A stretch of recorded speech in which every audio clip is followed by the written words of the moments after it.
Para kekasih, tolong anggukan kepala ke samping Anda. Katakan, hari ini Tuhan memberkati Anda luar biasa. Amin, saudara. Sekali lagi beri tepuk tangan yang baik bagi dia.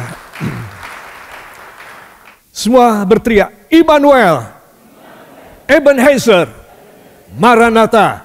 Beri tepuk tangan bagi dia. Haleluya. Saudara dan kita masih ada pada dispensasi di masa derita. Saudara yang kekasih, ada ayat emas yang lain yang saya couple-kan, saya pasangkan dengan Yesaya pasal yang ke-9 ayat yang ke-6 yang kita sudah pelajari beberapa kali, yaitu dari 2 Korintus 1 ayat yang ke-20. Ya saudara, ini ayat yang istimewa yang saya dan saudara harus memiliki dalam hidup kita. Mari kita akan buka Alkitab kita. Mari kita akan baca dengan suara yang nyaring, saudara. 1, 2. Sebab Kristus adalah ya bagi semua janji Allah. Itulah sebabnya oleh Dia kita mengatakan amin untuk memuliakan Allah. Amin. Saudara, ya sudah berapa kali saya menjelaskan ini karena ini rahasia ilahi. Apa saudara? Rahasia ilahi. Dan saya dan saudara harus paham. Ya saudara, kadang-kadang saya heran ya kalau masuk di rumah makan atau restoran yang apa itu namanya, yang mempunyai banyak menu. Ya, saudara, saya khawatir bahwa juru masak akan salah memasukkan bumbu atau salah timing, harusnya dimasukkan, belum dimasukkan. Baru terakhir dia masukkan. Saudara, ada banyak puluhan menu. Saudara, sebetulnya kalau saya punya pikiran demikian, itu saya orang bodoh. Saya tidak mengerti tentang chemical ataupun kejiwaan daripada para chef, para tukang masak ini. Mereka itu sudah puluhan tahun, barangkali sudah belasan tahun terdidik untuk ambil bumbu ini, berapa banyak, berapa sendok, minyaknya berapa banyak. Saudara, mereka itu sudah terdidik, sudah hafal. Apa saja yang saudara sebagai orang yang mau makan di restoran itu tulis pesanan saudara, dia sudah tahu apa yang harus dia kerjakan. Saya tanya, ya apa tidak? Ya, dia tidak buka resep lagi. Dia tidak buka dari handphonenya. Saudara, tidak. Dia sudah hafal. Dia sudah tahu. Saudara, itu sebab begitu dia mendapat satu menu dan dia tahu di persediaan dapurnya tidak ada atau sudah habis, dia akan cepat minta orang beli. Saudara, dia tidak akan mulai masak sebelum bahan itu datang. Karena itu tidak bisa ditunda. Masak setengah matang dulu, nanti kalau datang baru dimasukkan, itu tidak bisa. Itu hasilnya pasti tidak enak. Jadi semua harus komplit semuanya. Setelah dia yakin, chef ini yakin bahwa semua sudah komplit. Nah, baru dia besarin kompornya. Sekarang dia mulai beraksi dan dia mulai bikin menu tersebut. Saudara, itu sama halnya dengan saya dan saudara. Kalau saya tidak ahli di dalam apa yang menjadi kehendak Tuhan, permintaan Tuhan, syaratnya apa? Ya saudara, kapan saya harus penuhi? Saudara, mana yang lebih penting lebih dulu, yang harus dimasukkan dulu pada itu rempah ataupun itu bumbu pada wajan atau panci tersebut, mana yang lebih dulu? Kalau sampai tertukar, rasanya sudah beda. Saudara, itu sebab saya ingin mengajak semua saudara makin faham. Makin apa? Makin faham atau makin paham gimana kita itu berlaku di hadapan hadirat Tuhan. Apa saja yang Dia inginkan saya lakukan, apa saja yang Dia larang saya lakukan. Saya harus menjadi chef yang baik untuk bisa menghantar satu masakan dan satu produk hasil buah yang baik buat Tuhan. Saudara, atau saya akan dipinggirkan, saya akan diafkir. Tuhan akan ganti orang lain. Saudara, ini tidak main-main, saudara. Itu sebab kenapa saya tampilkan slide tentang COVID-19 ini. Saudara, COVID-19 ini adalah early warning atau peringatan awal. Ya, saudara, setelah ini epidemi ini pandemi reda, mulai menjadi epidemi. Dan kemudian bertransformasi menjadi flu biasa. Ya saudara, flu biasa tapi yang agak spesial dan agak mengerikan sedikit. Tetapi tidak boleh dibilang COVID, ya saudara, karena beberapa unsur dan kandungan yang berbahaya dari COVID sudah tidak ada. Saudara, kenapa saya ingatkan hal ini? Saya mencoba mencari data, ya saudara, dari Meta AI, dan Meta AI tidak bisa menjawab berapa persisnya data korban yang meninggal, ataupun yang cacat, tidak meninggal tapi cacat bawaan, cacat seterusnya karena terinfeksi dengan virus ini. Tetapi mereka tidak meninggal. Itu ada data tersendiri. Dan AI menjawab, terus terang, saya tidak tahu dengan persis. Tolong tanya ke WHO, karena WHO itu mempunyai setiap 2 minggu, setiap 2 minggu, setiap 2 minggu. Saudaraku, saya tidak punya waktu cukup untuk membuka website dari WHO, Badan Kesehatan Dunia, saudara. Tetapi pada prinsipnya, sebagaimana Ibu Gembala salah satu daripada mereka yang sakit COVID dan meninggal dan masuk dalam kerajaan sorga, saya beritahu, ada sebagian masuk ke sorga sebagai panen pertama. Katakan panen jiwa pertama. Masuk ke sorga lebih dahulu. Tetapi saudara, juga lebih banyak yang meninggal yang kita tidak tahu. Sesuai dengan mereka punya kehidupan, sesuai dengan mereka punya habitual, mereka punya hobi, saudara, kemungkinan besar mereka masuk dalam neraka. Itu panen pertama bagi neraka juga. Itu sebab saya ingin mengajak saudara, kalau ada panen pertama, ada panen berikutnya. Saudara, berapa kali saya mendapat kiriman bahwa Indonesia terancam tenggelam, terancam kebakar dengan meletusnya gunung-gunung berapi. Baik di dalam lautan yang belum ketahuan dan tidak diberi nama, maupun yang ada di atas daratan. Saudara, wilayah-wilayah pesisir luar dari Pulau Sumatera, Pulau Jawa, sampai ke Maluku, saudara, sampai ke sebelah selatan dan barat dari Papua. Saudara, itu mengerikan. Saudara, banyak orang gak mau meneruskan untuk membaca dan melihat itu video. Saudara, itu harus diperhatikan. Kalau itu sampai terjadi, mungkin panen jiwa kedua terjadi. Begitu banyak orang yang menjadi korban.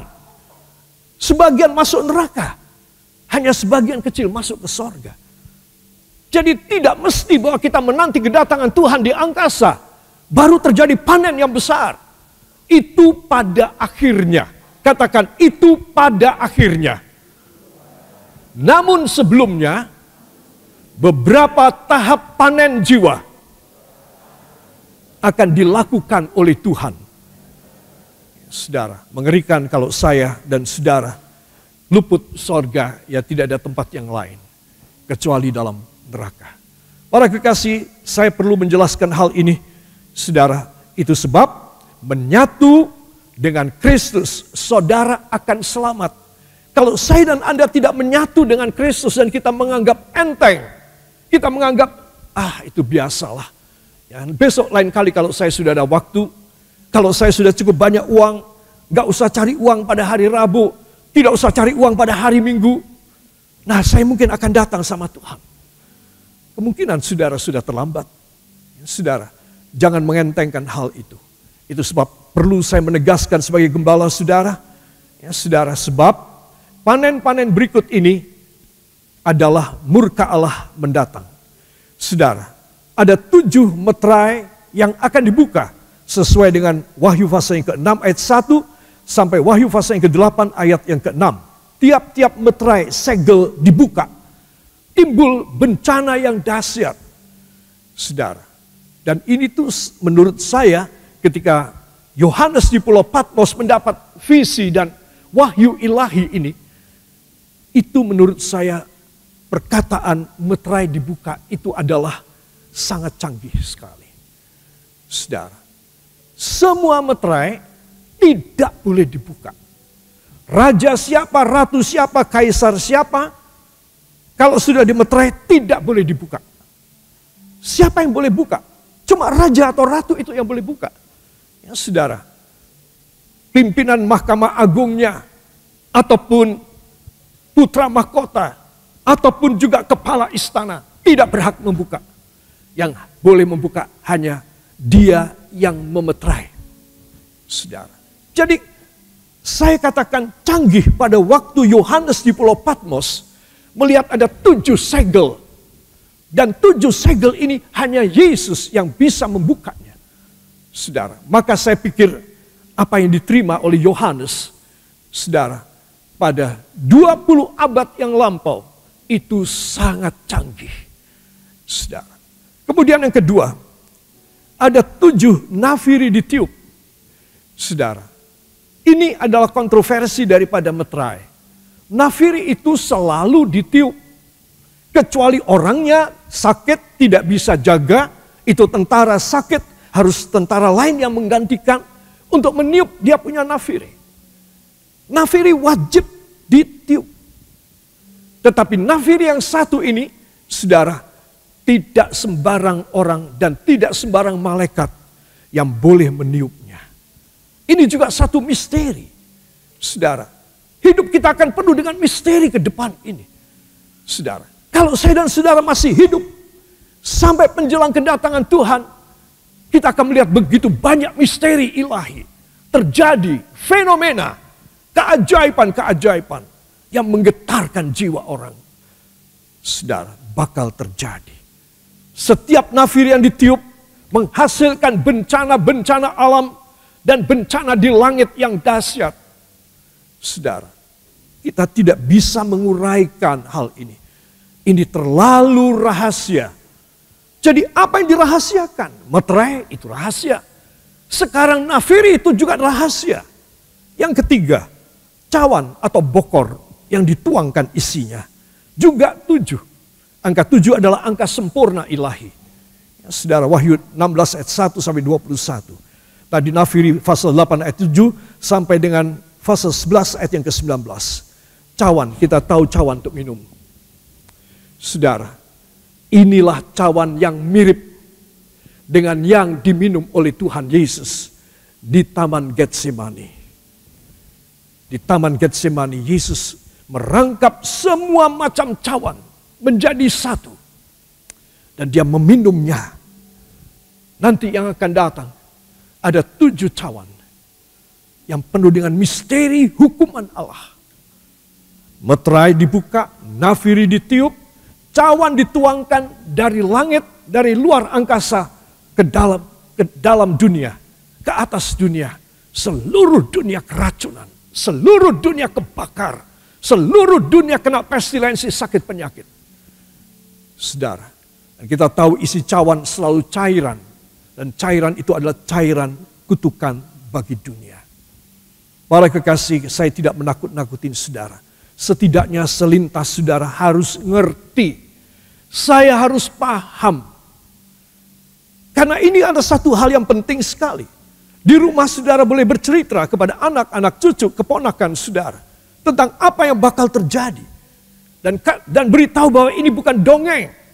Ini bukan cerita legenda. Dan juga bukan cerita misterius.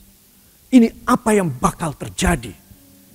Saudara, dan ini penting sekali. Semua katakan, kecuali bila saya menyatu dengan Tuhan Yesus, saya pasti safe.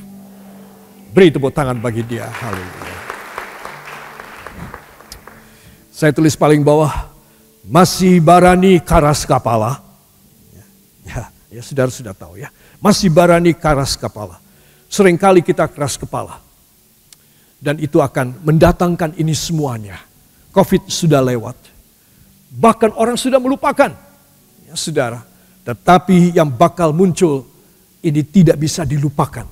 Dari sejak belum kejadian sampai kejadian. Orang tidak bisa melupakan 7 instrumen Allah di dalam menghukum dunia.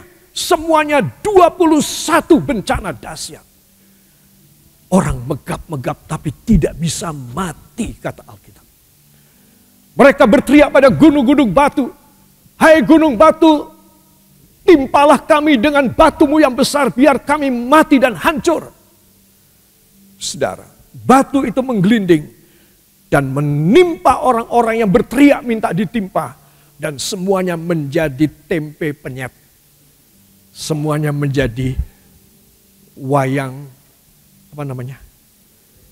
wayang kulit, kepeng semua. Tapi masih hidup.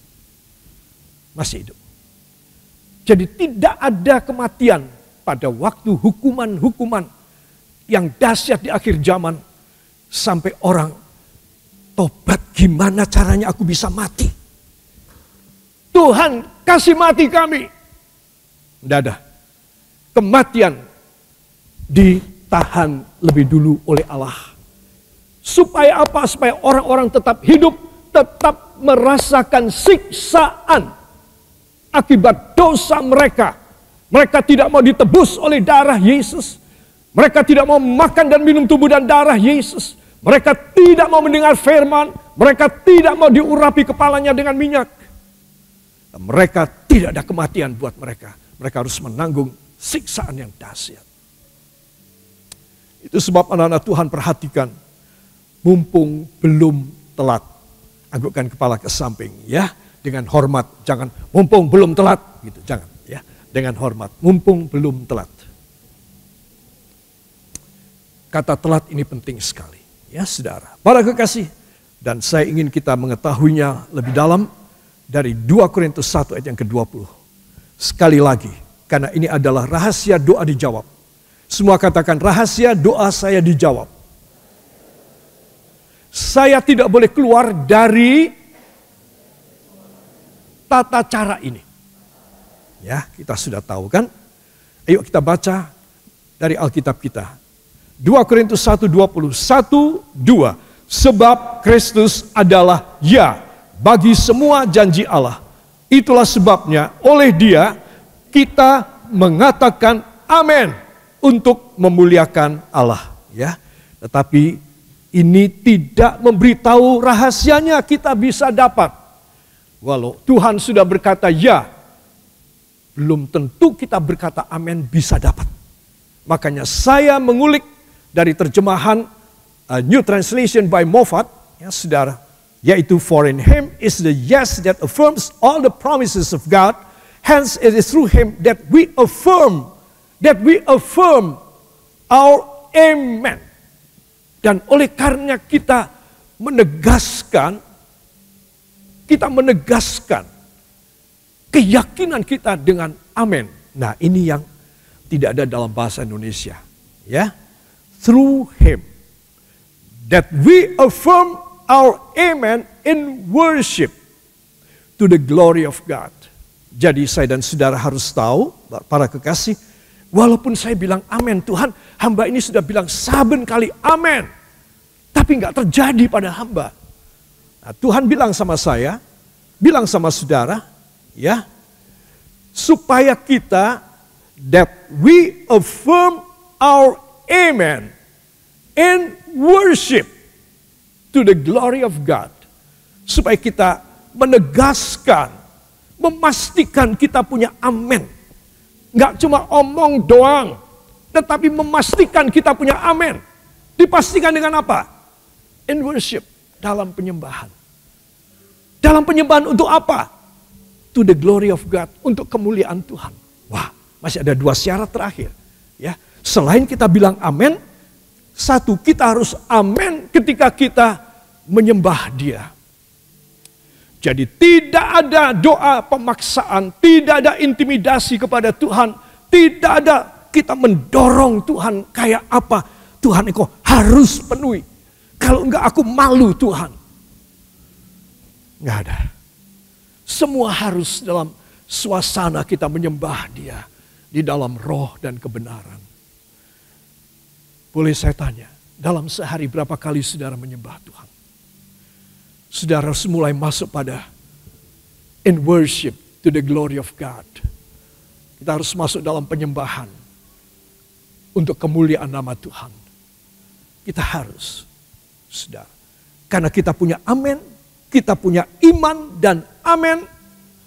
Tinggal tukar A dan I. Kita punya iman dan kita punya amin.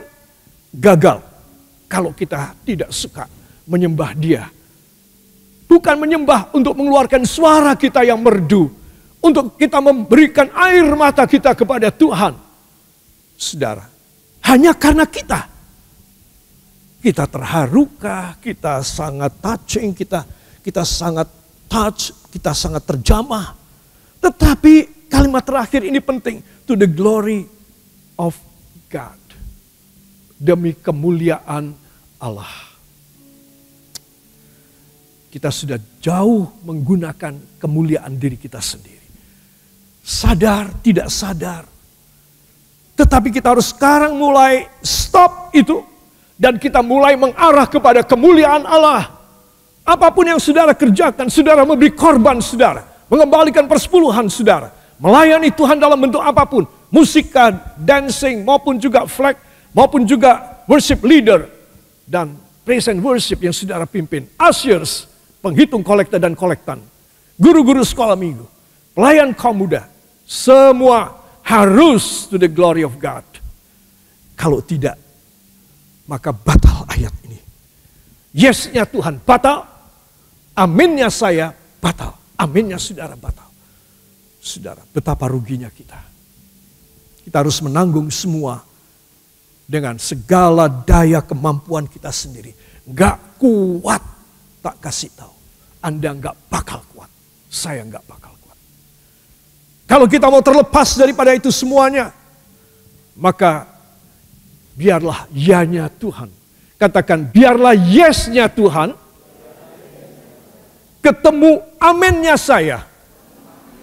Ketika saya menyembah Dia demi kemuliaan namanya, maka pasti terjadi.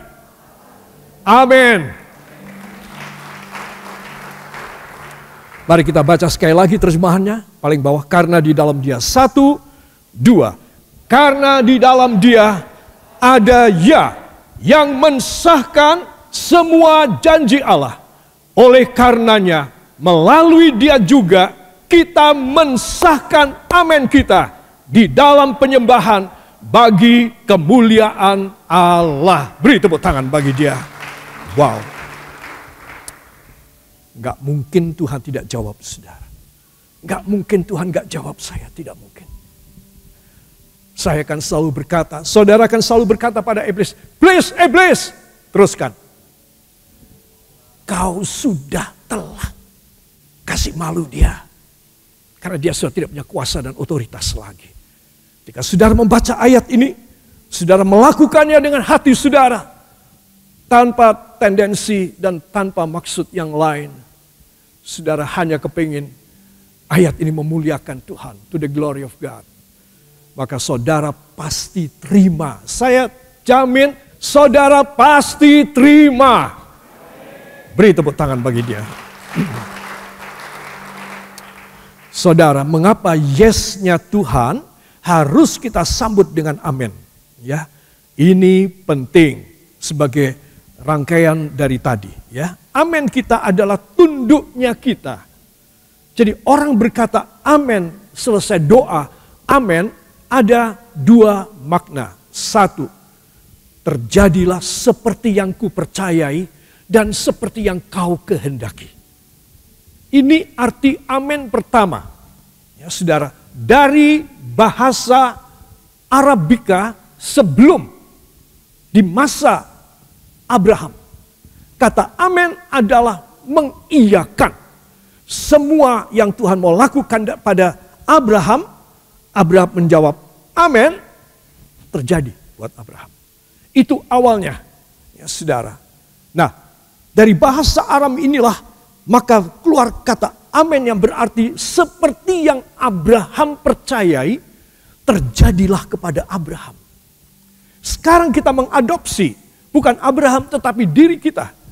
Saudara, seperti yang aku percayai terjadi kepadaku demi kemuliaan Allah. Panjang ya?